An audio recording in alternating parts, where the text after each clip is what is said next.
親愛的朋友們，歡迎來到微光夜讀。那輛從省城開來的長途大巴，像一條在塵土裡游了半生的疲憊大魚。它終於吐出最後一口渾濁的尾氣，停在了雲陽縣客運站。車門打開，一股混合着汗味、方便面味和廉價香煙的味道湧了出來。李振山就在這股味道裡。他最後一個走下車，腳上是一雙沾着黃泥的解放鞋，踩在雲陽縣堅實的土地上。他身上穿着一件洗得泛白的軍綠色夾克，肩上背着一個褪了色的軍用帆布包，包裡沒什麼東西，很輕。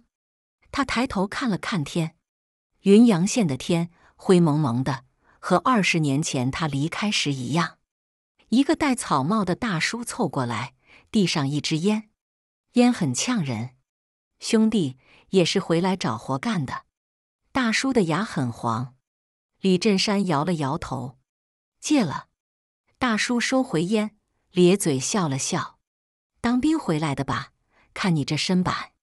李振山沒說話，只是笑了笑。他確實是當兵回來的，在部隊待了20年，現在回來了。脫下那身穿慣了的軍裝，感覺像是脫了一層皮，身上空落落的。他在路邊站了一會，看着眼前熟悉又陌生的縣城，高樓多了幾棟，馬路寬了一些，但空氣裡那股塵土混着煤煙的味道一點沒變。他沒有直接回家，他坐上一輛車斗裡裝着煤氣罐的3輪摩托，車子突突地響，像個得了肺病的老頭。去市裡，他對司機說。司機看了他一眼，沒多問。市委組織部在一棟不起眼的灰色小樓裡，樓很舊，牆皮都有些脫落。一個頭髮花白的老領導接待了他，領導的手很溫暖，握着他的時候很有力。振山同志，歡迎你回家。領導的辦公室裡有一股淡淡的墨水味，桌上放着一份文件，紅色的抬頭，黑色的宋體字。雲陽縣公安局黨委書記、局長李振山。雲陽縣的情況比較複雜。老領導的表情很嚴肅，沒有一絲冠冕上的客套。前任局長是真病了，心病，隊伍思想有些渙散，老百姓的安全感也不高。有些案子積了很多年，沒人敢碰。有些關係盤根錯節，牽一髮而動全身。老領導看着他的眼睛，一字一句地說：組織上派你回去，不是讓你去享福的。你在部隊是偵察尖兵，到了地方，這雙眼睛也要擦亮。李振山立正站好，像在部隊接受命令，保證完成任務。老領導點了點頭，又補充了一句：任命暫時沒有公開宣布，給你幾天時間，不要去單位報道，不要驚動任何人，先用你自己的眼睛去看看真實的雲陽縣，多看多聽，少說。李振山明白這是什麼意思，這是讓他潛下去。從市裡回到縣城，天已經黑透了。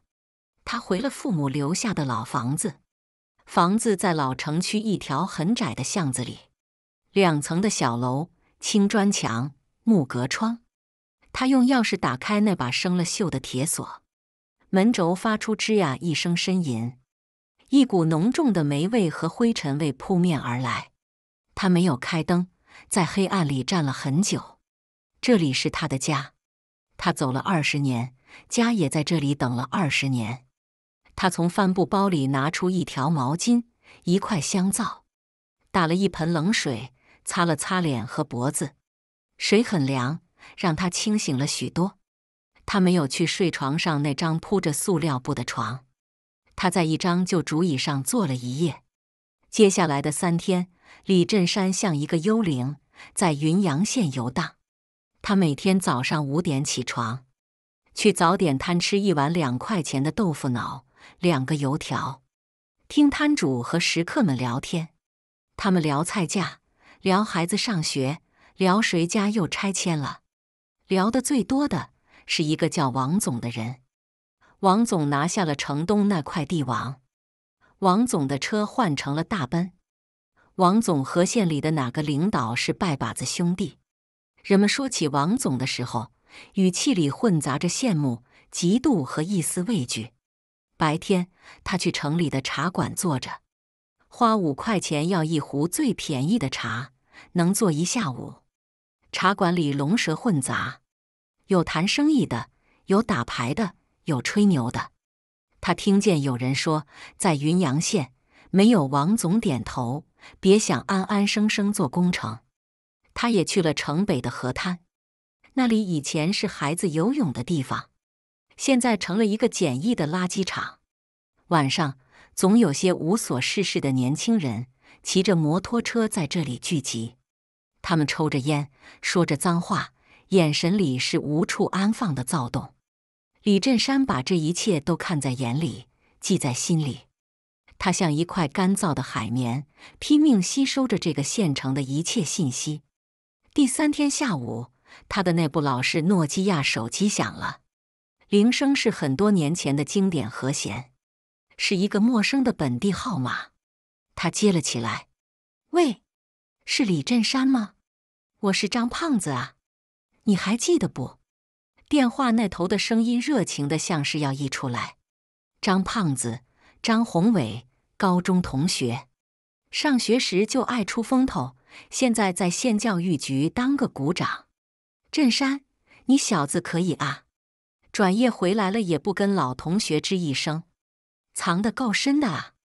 李振山想不起自己跟誰說過回來的事。你怎麼知道的？嗨，咱們雲陽縣才多大點地方，我聽我小舅子說的，他在客運站上班，說看見一個背軍用包的人特像你。我一合計，就是你。今晚必須出來聚聚，20年沒見了。王凱做東，在雲頂山莊，給咱們這些回家的老同學接風洗塵。李振山握着電話，沉默了片刻。王凱，又是這個名字，他本能地想拒絕。他不喜歡這種喧鬧的場合，可組織部領導的話又在他耳邊響起：多看多聽。一個飯局就像這個縣城的一個縮影，人情冷暖、官商勾結，或許都能在酒杯裡看出一二。好，幾點？他問。7點。雲頂山莊帝王廳，不見不散啊！張胖子興奮地掛了電話。李振山放下手機，看着窗外灰色的天空。暴風雨來臨前總是很沉悶。他正想着，院門被輕輕敲響了，嘟嘟嘟，很有禮貌。他走過去打開門，門口站着一個女人。女人穿着一件素色的連衣裙，手裡提着一网兜蘋果。是陳靜，高中的班花。20年了，她還是那麼好看，只是眉眼間多了一絲揮之不去的憂愁。看到李振山，她先是愣了一下，然後露出一絲局促的微笑。振山，真的是你？我聽張胖子在同學群裡喊，說你回來了。李振山把他讓進屋，快進來坐。屋子裡很簡陋，只有幾把落了灰的舊椅子。他用袖子擦了擦其中一把，隨便坐，還沒來得及收拾。陳靜把蘋果放在一張舊桌子上。你這些年在部隊還好嗎？他輕聲問。還行。李振山回答得很簡單。他不知道該怎麼跟他說部隊裡的事，那些槍林彈雨，那些生死別離。兩人一時陷入了沉默，只有窗外的風聲嗚嗚地吹過。我聽張胖子說，晚上同學聚會，你也去。陳靜打破了沉默。答應了。陳靜的眼神閃爍了一下，她的嘴唇動了動，似乎想說什麼，但最後還是咽了下去。王凱，他現在在縣裡很厲害。他最終只說了這麼一句，聲音低得像蚊子叫。你別跟他一般見識，也別跟他起衝突。李振山看着他，他的眼神裡是真切的擔憂。你怎麼了？他問。我沒事。陳靜低下頭，撥弄着自己的衣角。李振山換了個話題。你丈夫呢？我記得你結婚很早。陳靜的身體猛地一顫，她的臉色在一瞬間變得蒼白，沒有一絲血色。他前幾年出意外走了。她的聲音很輕，像一片羽毛，飄落在李振山的心上。那股化不開的愁緒，原來根源在這裡。李振山沒有再追問，他能感覺到那不是一個簡單的意外。陳靜很快就起身告辭了。我茶館裡還有事，就先走了。你剛回來，多注意身體。李振山送他到門口，看着他瘦削的背影消失在巷子盡頭，像一片隨時會被風吹走的落葉。他心裡像堵了一塊石頭。晚上6點50，李振山準時出現在雲頂山莊門口。雲頂山莊是雲陽縣最氣派的飯店，門口的停車場裡停滿了奧迪、寶馬和各種他不認識的豪車。穿着旗袍的迎賓小姐看到他這身打扮，眼神裡閃過一絲鄙夷。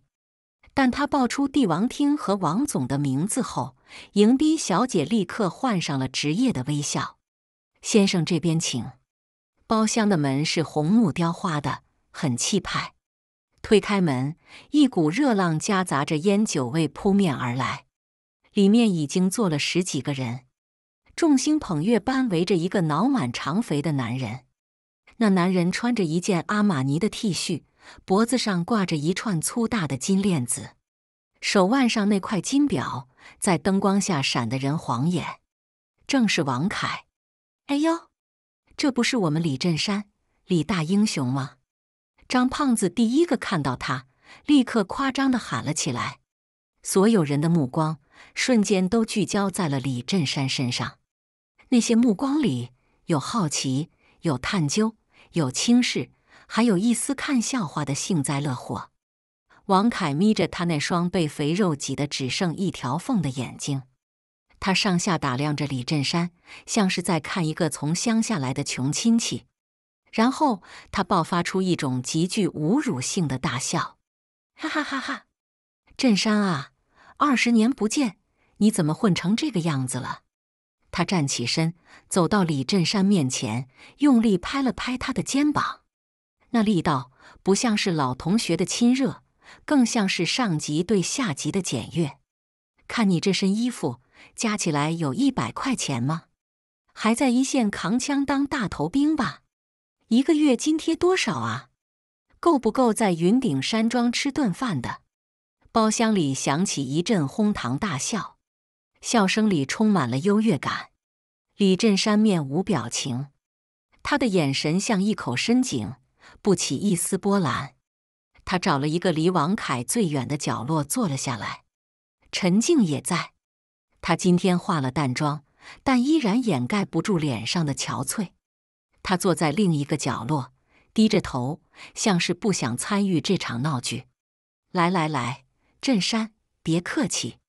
張胖子端着酒杯，像個總管一樣招呼着。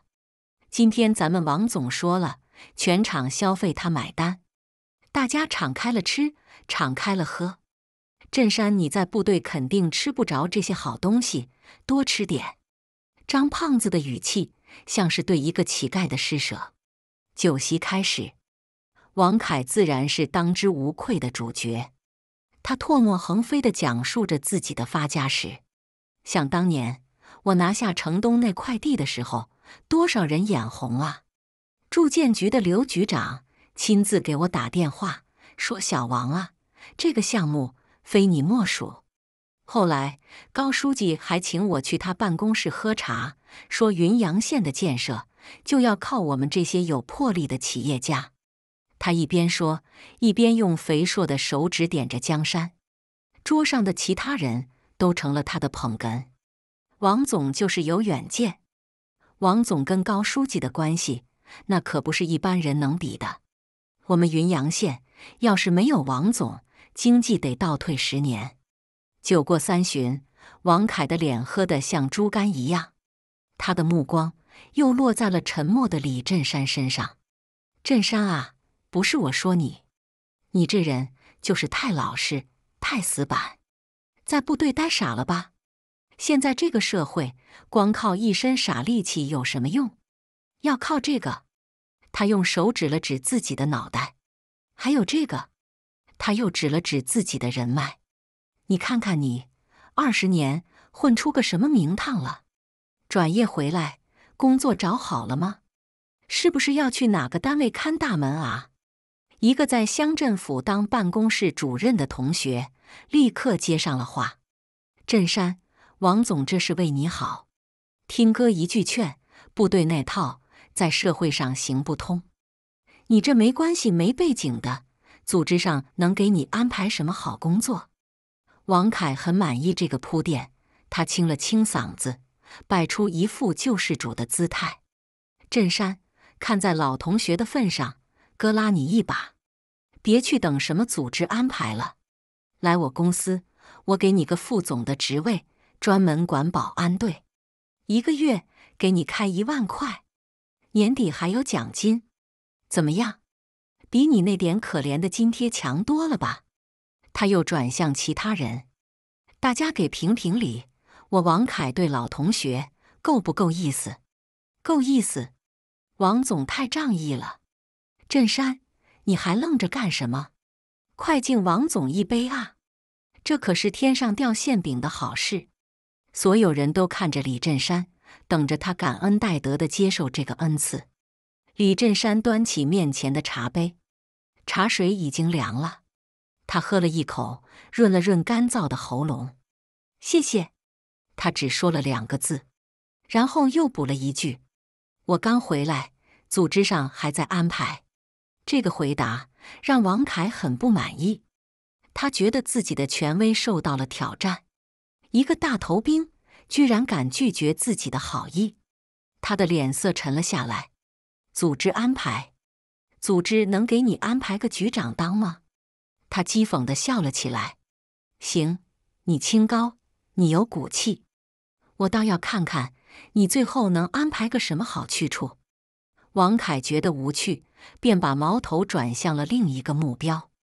他那雙色眯眯的眼睛落在了陳靜身上。小靜啊，最近茶館生意怎麼樣？他的聲音變得油膩起來，讓人很不舒服。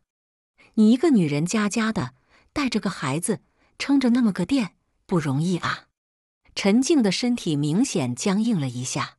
還行，多謝王總關心。王凱端着酒杯，晃晃悠悠地站起來，朝陳靜走了過去。有什麼困難，跟凱哥說嘛。凱哥在雲陽縣就沒有擺不平的事。他的身子幾乎要貼到陳靜身上，一隻肥大的手就要搭上陳靜的肩膀。陳靜像受驚的兔子一樣，猛地向後躲開。椅子發出一聲刺耳的摩擦聲。王總，請您自重。他的聲音在發抖，但眼神裡帶着一絲倔強。王凱的臉徹底拉了下來，在這麼多人面前被一個女人拒絕，讓他覺得很沒面子。自重？他冷笑一聲。陳靜，你別給臉不要臉。你老公怎麼死的？你心裡沒數嗎？要不是我大發慈悲，賠了你們30萬，你連給你男人下葬的錢都沒有。現在跟我裝什麼貞潔烈女？這話一出，整個包廂的空氣都凝固了。陳靜的臉白得像一張紙，眼淚在她的眼眶裡打轉。其他同學一個個都低下了頭，假裝在看自己的手機或者夾菜，沒有一個人敢出聲。張胖子想過來打圓場，被王凱一個眼神瞪了回去。我告訴你，陳靜。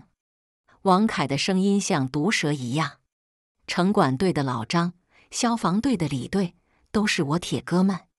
你的那個破茶館，我想讓他開，他就能開；我想讓他關門，他明天就得貼封條。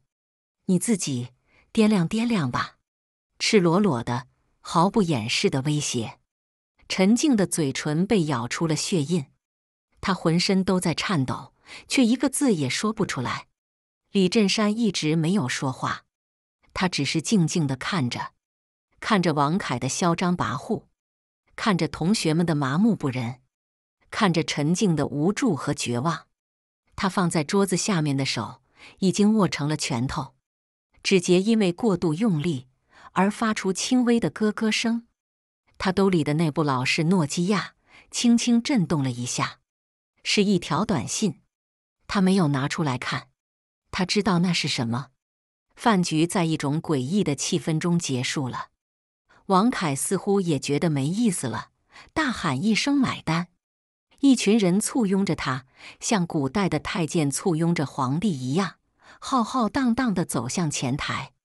這是王凱最享受的環節。他喜歡在眾人面前輕描淡寫地刷掉一筆巨款，那種感覺讓他覺得自己是這個縣城的王。李振山和陳靜走在人群的最後面，他們像是兩個被遺忘的影子。振山，對不起，讓你看笑話了。陳靜低聲說，聲音裡帶着哭腔。該說對不起的不是你。李振山說。一行人來到1樓大廳，大廳裡金碧輝煌，水晶吊燈散發着耀眼的光芒。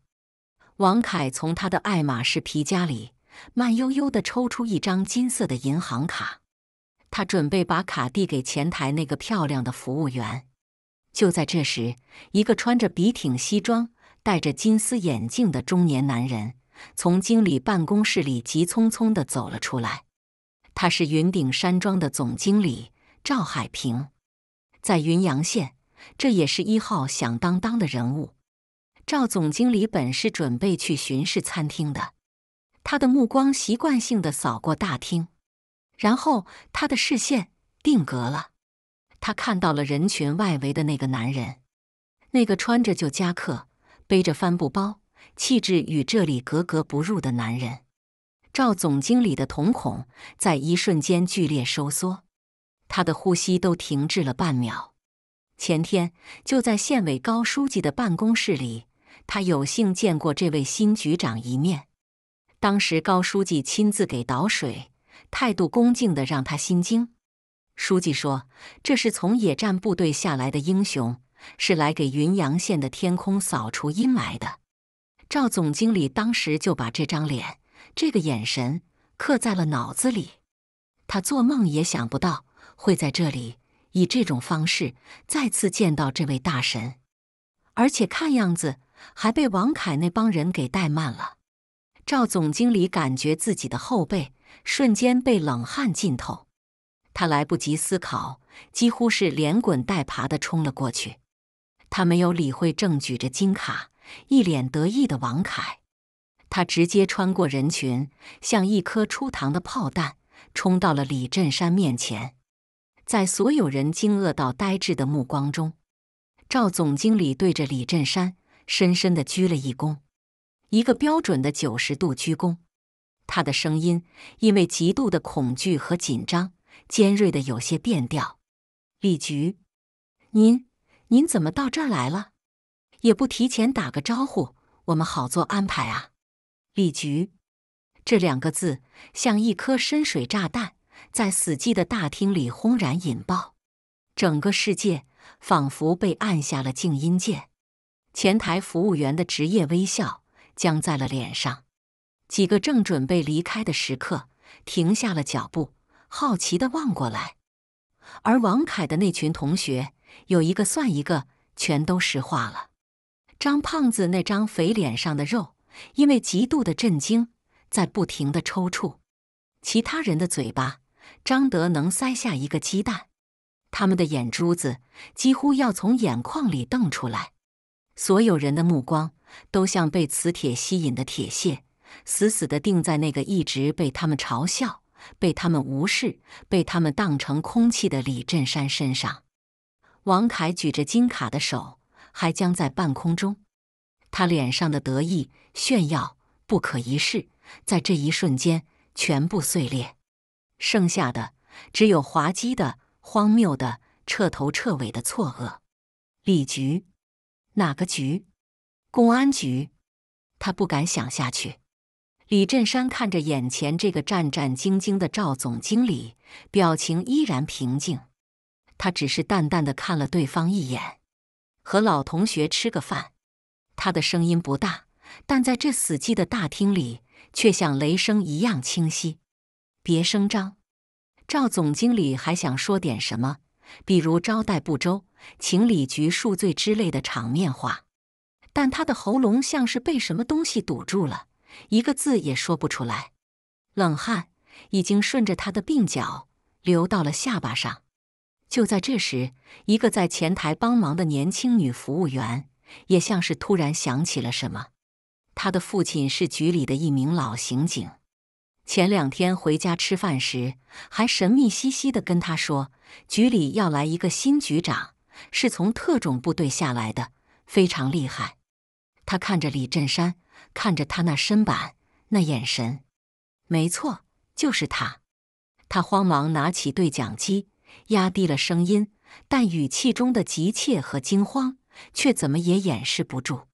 前台注意，前台注意，李局在這裡，安保級別提升。重複，安保級別提升。這一下再也沒有人懷疑了。如果說趙總經理的一聲李局還可能是一場誤會，那這句通過對講機傳出來的指令就是無可辯駁的實錘。全場死寂，落針可聞。在這令人窒息的寂靜中，王凱的手機突然像瘋了一樣尖銳地響了起來。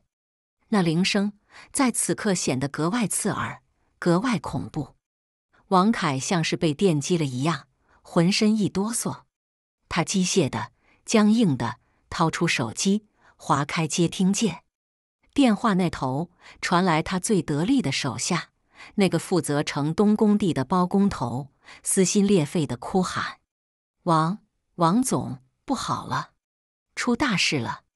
我們城東那塊地，剛才突然來了一大批警察，黑壓壓的一片，把整個工地都給封了，機器也扣了，人也抓了，說我們涉嫌非法佔地和暴力施工，要我們全部帶回去調查。”包工頭在那邊幾乎要哭斷氣了。我問他們是誰下的命令，帶隊的那個刑警隊長說這是新任公安局李局長的命令，立刻執行。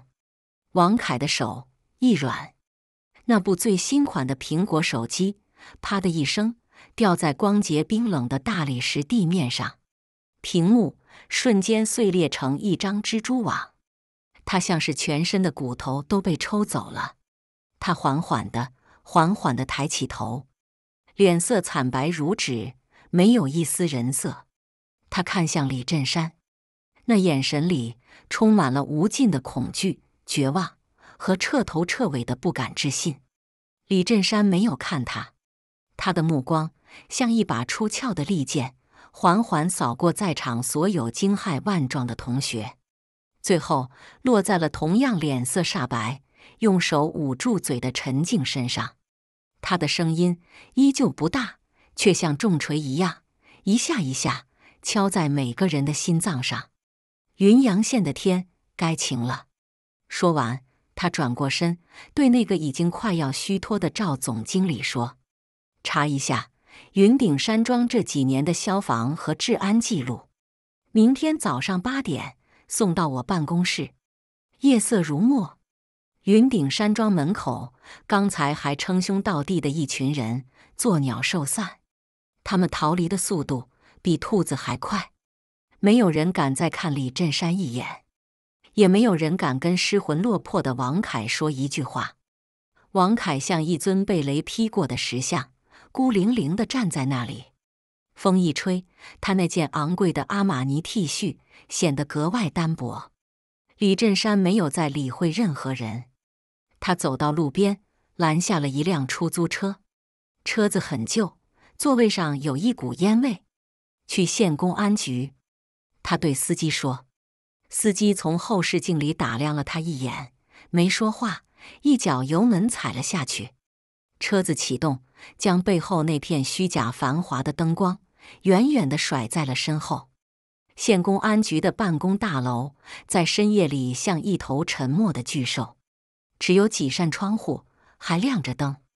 李振山走進大門，值班的年輕警察看到他，有些茫然，但也沒敢攔。他徑直走上3樓，走向刑警大隊的辦公室。辦公室裡燈火通明，煙味和泡面味混在一起。10幾個刑警正在忙碌，氣氛緊張而有序。一個身材魁梧、眼神銳利的中年男人正在一塊白板前指揮着什麼。他就是刑警大隊長周海。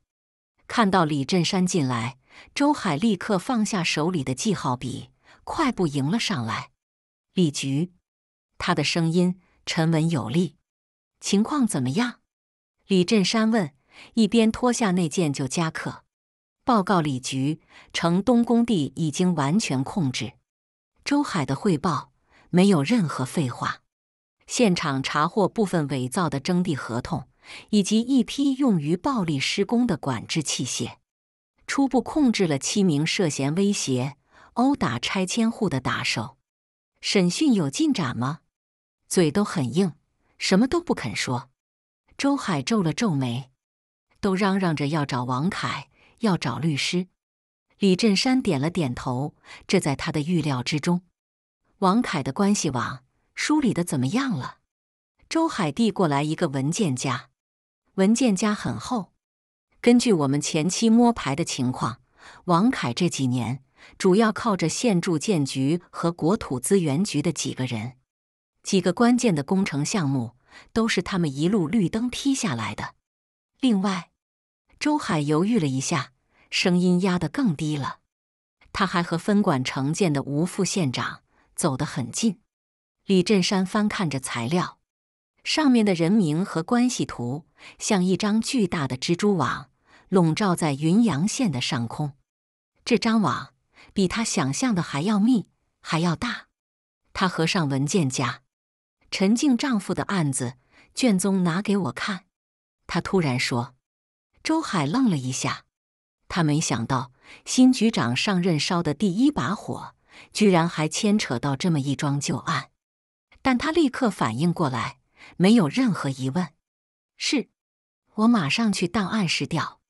幾分鐘後，一份已經泛黃的卷宗放在了李振山的桌上。3年前的卷宗，結論只有4個字：意外事故。陳靜的丈夫趙建華在王凱承建的城南1號工地上，被一根高空墜落的鋼筋砸中頭部，當場死亡。最終的調查結論是工人操作失誤，安全措施不到位。王凱賠償了30萬，這事就算了。卷宗很薄，裡面的筆錄也很潦草。李振山一頁一頁地看，看得極其仔細。他的目光像一台精密的掃描儀，不放過任何一個細節。最後，他的手指停在了目擊證人那一欄，上面有2個名字：劉三、王二麻子，都是工地上王凱手下的工人。他們的證詞幾乎一模一樣，都說親眼看到是趙建華自己不小心走到了沒有防護網的區域。這2個人現在還能找到嗎？李振山問身邊的周海。我馬上去查。周海立刻帶人去查戶籍系統和前科記錄。這一夜，李振山沒有合眼，他坐在辦公室裡，一杯接一杯地喝着濃茶。他在等，他在等魚上鈎，也在等蛇出洞。他知道查封工地只是第一步，接下來會有無數的電話打進來，會有無數的人出來關心案情進展。他要做的就是在這些壓力排山倒海般壓過來之前，找到那個最致命的突破口。天快亮的時候，一臉疲憊的周海走了進來，他的眼睛裡布滿了血絲，但神情卻有些興奮。李局查到了，那個王二麻子在事發後第2個月就拿了一大筆錢，回了外省老家，從此销聲匿跡。另一個劉三，周海的嘴角勾起一抹冷笑。他上個月因為聚眾賭博被我們治安隊抓了，現在還在拘留所裡關着呢。李振山的眼睛瞬間亮了起來，像黑夜裡點燃的火炬。帶我去見他。拘留所的審訊室又小又悶，只有一個小窗戶透進一點微弱的光。劉三縮在椅子上，雙手戴着手銬，渾身抖得像筛糠。他只是個小混混，平時偷雞摸狗，何曾見過這種陣仗？警官，我就是跟人打了幾把牌，我別的什麼都不知道啊。他看到李振山和周海進來，立刻哭喪着臉求饒。李振山沒有穿警服，他拉過一把椅子，坐在劉三對面，兩人離得很近。他什麼也沒說，只是靜靜地看着劉三。他的眼神不凶，但很沉，像兩潭深不見底的湖水，看得劉三心裡發毛。1分鐘，2分鐘，審訊室裡只有劉三自己粗重的呼吸聲，他快要崩潰了。警官，你問話啊，你別這麼看着我，我害怕。李振山這才開口，他的聲音很平靜。3年前，城南1號工地，趙建華是怎麼死的？劉三的身體像被電流擊中一樣，猛地一震，他的臉色瞬間由白轉青。我不知道，不是都結案了嗎？是意外就是意外。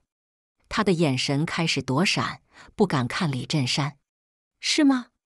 李振山從口袋裡拿出了一張照片，照片已經有些舊了，上面是一個紮着羊角辮的小女孩，大概7、8歲的樣子，正對着鏡頭笑，笑得很甜。這是你女兒吧？李振山把照片放在桌上，劉三的目光落在那張照片上，頓時就挪不開了。那是他的命根子，長得很可愛。李振山說，你因為賭博要被拘留15天，但如果你做偽證，妨礙司法公正，那就不是15天的事了。偽證罪情節嚴重的，要判3年以上。你想想，你進去3年，你老婆一個人帶着孩子，日子怎麼過？等你出來的時候，你女兒都上初中了，可能都不認識你了。李振山的每一句話都像一把小錘子，輕輕的，但又準確的敲在劉三最脆弱的地方。劉三的心理防線開始鬆動，他的眼眶紅了，眼淚在裡面打轉。王凱給了你多少錢，讓你撒謊？10萬，還是20萬？你以為他能保你一輩子嗎？李振山身體微微前傾，聲音裡帶上了一絲壓迫感。我告訴你，現在他自己都自身難保了。你今天不說，以後就再也沒有機會了。坦白從寬，抗拒從嚴，這個道理你應該懂。劉三看着桌上女兒的笑臉，又看了看眼前這個眼神深不可測的男人，他心裡的天平在劇烈的搖擺。終於，他哇的一聲哭了出來。一個30多歲的男人哭得像個孩子。我說，我全都說。他一把鼻涕一把淚地嘶吼着，不是意外，不是意外，是王凱，是王凱讓人幹的。趙建華是釘子戶，他不肯搬，擋了王凱的路。王凱找了他好幾次，都沒談攏。那天，王凱就讓2個打手故意弄鬆了腳手架上的鋼筋，他就是想嚇唬嚇唬趙建華，沒想到那鋼筋真的掉下去了。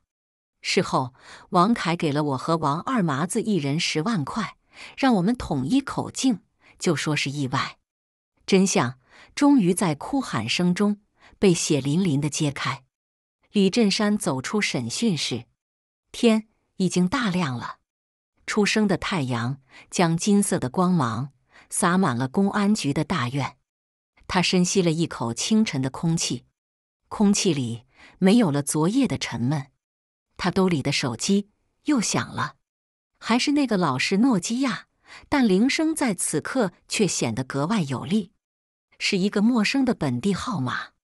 他接了起來，電話那頭傳來一個油滑的、官腔十足的聲音：“喂，請問是公安局的李振山同志嗎？我是縣政府辦公室的，我們吳副縣長想跟你通個話，了解一下城東工地的情況。”李振山看着遠方被陽光照亮的山巒，眼神冰冷如鐵。“讓他等着。”說完，他直接掛斷了電話。他對站在身邊的周海下達了新的命令：立刻對王凱實施抓捕。另外，馬上成立專案組，由你擔任組長，以劉三的證詞為突破口，重新調查3年前趙建華的死亡案，同時徹查王凱背後所有的關係網，包括卷宗裡提到的所有人。周海的眼中閃爍着興奮的光芒，他等這一天已經等了很久。是，他挺直了胸膛，聲音洪亮。李振山又補充了一句：“包括那位吳副縣長，一個都不能漏。”抓捕王凱的過程順利得超乎想象。當周海帶着荷槍實彈的特警衝進他位於縣城中心的大平層豪宅時，王凱正像一頭被困在籠子裡的野獸，焦躁地在客廳裡來回踱步。他的頭髮亂糟糟的，眼睛裡布滿了血絲。看到警察衝進來，他反而平靜了下來。他一屁股癱坐在那張昂貴的意大利真皮沙發上，仿佛全身的力氣都被抽乾了。審訊室裡，王凱一開始還抱着最後一絲幻想，他叫囂着要見自己的律師，他嚷嚷着要給高書記打電話，他威脅說動了他，整個雲陽縣都要抖3抖。李振山沒有理會他的叫囂，他只是讓周海把剛剛錄好的劉三的審訊視頻在王凱面前播放。當視頻裡劉三哭着喊出是王凱讓人幹的那一刻，王凱臉上的最後一絲血色也褪去了。他知道一切都完了，他的心理防線在如山的鐵證面前瞬間崩塌。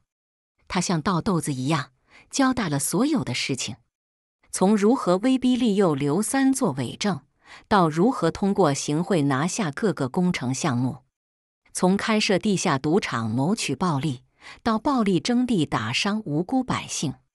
一張盤踞在雲陽縣上空多年的黑色大網，被徹底撕開了一個巨大的口子。當天下午，2輛黑色的轎車悄無聲息地開進了縣政府大院。幾名身穿深色西裝、表情嚴肅的男人走進了吳副縣長的辦公室。半個小時後，吳副縣長臉色煞白地跟着他們走了出來。緊接着，住建局、國土局的幾個主要負責人也相繼被帶走調查。雲陽縣的官場經歷了一場前所未有的大地震。當初在雲頂山莊那場同學會上，對李振山極盡嘲諷，對王凱百般吹捧的人，一個個都成了驚弓之鳥。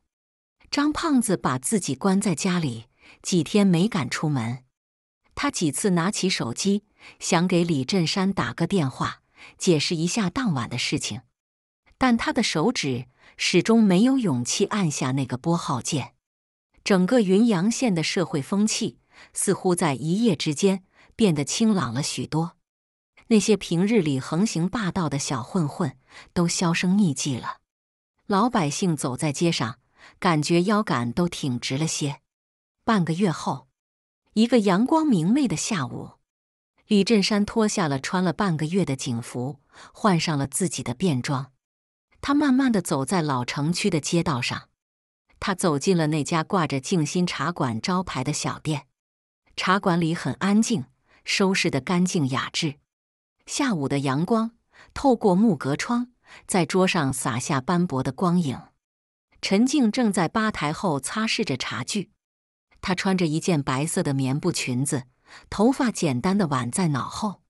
她的臉上沒有了那股化不開的愁緒，取而代之的是一種前所未有的平靜和安寧。看到李振山進來，她愣了一下，隨即她的臉上露出了一個久違的、發自內心的笑容。那笑容像雨後初晴的彩虹，明亮而溫暖。來了，她輕聲說，像是在對一個許久未見的老朋友打招呼。李振山點了點頭，他在一個靠窗的位置坐了下來。陳靜給他泡了一壺上好的碧螺春，碧綠的茶葉在滾燙的開水中慢慢地舒展開來，一股清新的茶香在空氣中彌漫。兩人都沒有說話。窗外是雲陽縣湛藍如洗的天空，一切都剛剛開始。感謝大家的觀看。本期故事精彩嗎？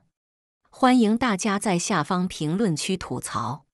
如果你喜歡這類故事，記得點擊訂閱微光夜讀，並分享給更多的人，這會對我幫助很大。再次感謝大家的觀看。